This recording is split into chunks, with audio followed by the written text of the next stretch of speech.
Bonjour à tous, dans cette vidéo, nous allons voir quelques paramètres nous permettant d'optimiser notre travail sur Photoshop. Nous allons donc configurer un peu Photoshop. On va se rendre dans le menu Édition, aller dans Préférences et Général. Je peux cocher certaines options qui vont me permettre de faire des mises à jour de documents ouverts à chaque fois que j'aurai effectué des modifications, avoir un zoom directement avec la molette. Pour avoir plus de précision sur les options présentes, je vais me positionner sur l'une d'entre elles et attendre l'infobulle qui va apparaître. Dans l'interface, différentes couleurs peuvent être utilisées, du gris clair au gris plus foncé. Je peux faire de même pour les fenêtres ou les menus. Des options qui me permettent d'interagir sur les groupes. Je peux encore restaurer les espaces de travail par défaut ici, au lieu de passer par le bouton que nous avons au préalable vu. Changer la langue de l'interface. Je peux synchroniser mes paramètres. Une synchronisation qui va se faire via le cloud. Ou encore lorsque je vais exporter mes paramètres. Ou encore lorsque je vais exporter mes préférences. Ou encore lorsque je vais exporter mes préférences pour un autre poste de travail. J'ai également ici la gestion de fichiers qui me permet d'avoir un aperçu d'image et d'avoir l'extension. Je conseille fortement de garder l'extension des documents enregistrés sous Photoshop, même si sous Mac, puisque le système d'exploitation permet de trouver directement quel logiciel utilise quel fichier. En revanche, si vous ramenez un fichier enregistré sous Mac qui n'a pas d'extension sous Windows, celui-ci ne pourra pas être ouvert. D'autres options permettent directement d'enregistrer dans le répertoire où la photo se trouve à l'origine. Un enregistrement automatique avec une durée de 10 minutes jusqu'à toutes les heures. On a les préférences de caméra RAW, les performances, ici la RAM disponible, l'historique de cache, les informations concernant le processeur graphique et les disques de travail. Pour bien travailler sur Photoshop, il est nécessaire au moins d'avoir 4 Go de RAM. Il va sans dire que le système d'exploitation va utiliser de la mémoire. Il ne faut donc pas attribuer à Photoshop la mémoire disponible sur votre machine. En l'occurrence, moi, j'ai 6 Go environ, mais comme j'utilise Photoshop avec d'autres logiciels en parallèle, je lui attribue que 2 Go. J'effectue aussi la même répartition sur mes autres logiciels. La partie disque de travail me permettra, dans le cas où la mémoire RAM sera saturée, d'utiliser la mémoire disque. Celle-ci sera beaucoup plus lente. Je déconseille fortement de cocher ces cases si vous n'avez pas de disques externes qui sont constamment liés à votre poste de travail.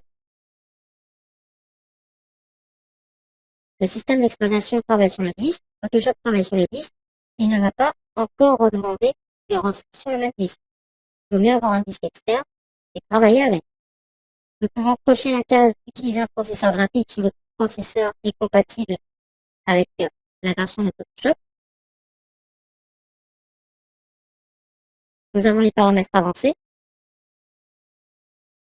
Vous pouvez effectuer différents tests. À l'issue de ces tests, vous pourrez constater que lorsque vous effectuez des zooms, à l'issue de ces tests, vous pourrez constater que lorsque vous effectuez des zooms, corriger des images, l'image peut ou saute. N'ayez pas peur, revenez, changez de paramètres, passez en mode standard, normal ou encore avancé, ou tout simplement décocher la case utiliser le processeur graphique. Pour les curseurs, on peut choisir un curseur standard ou encore un curseur plus précis. Pour ma part, je préfère choisir un curseur standard. Également, pour la pointe, une pointe standard. Nous avons la transparence et les couleurs non imprimables. Ce sont les couleurs que l'on va voir lorsque l'on va créer un calque vierge. Il faut pas garder cette couleur. Et ici, la taille de la grille. Nous avons une grille dense, plus espacée. Ici, les unités des règles. Donc, je garde mes règles en pixels la plupart du temps.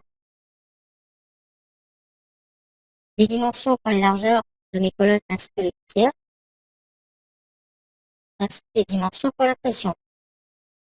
J'ai ici les repères gris et tranche, des repères très utiles lorsque l'on veut magnétiser des éléments. Et ici les modules externes. Et pour finir, les textes.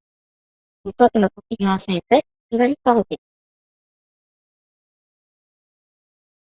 En retournant dans le menu édition, je peux modifier le contenu de chacun des menus. Ici, par exemple, pour ajouter un nouveau document, je fais CTRL-N. Si je ne souhaite plus voir apparaître cette fonctionnalité, ou encore si je souhaite changer le raccourci, je me rends dans édition, menu, je vais dans fichier, je clique sur nouveau, je le masque, la fonctionnalité est encore disponible,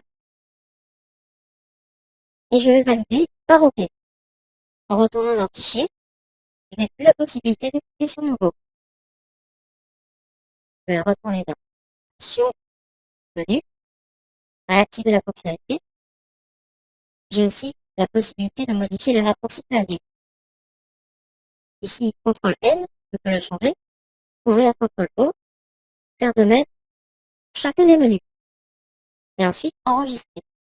Lorsque vous enregistrez, n'oubliez pas de lui donner un nom particulier pour toujours garder les paramètres par défaut et ensuite les réinitialiser si besoin. Si vous êtes en possession de Photoshop CC, celui-ci va directement se connecter à Internet pour sauvegarder vos paramètres sur le cloud. Maintenant, vous venez de voir comment configurer Photoshop et pourrez le personnaliser à votre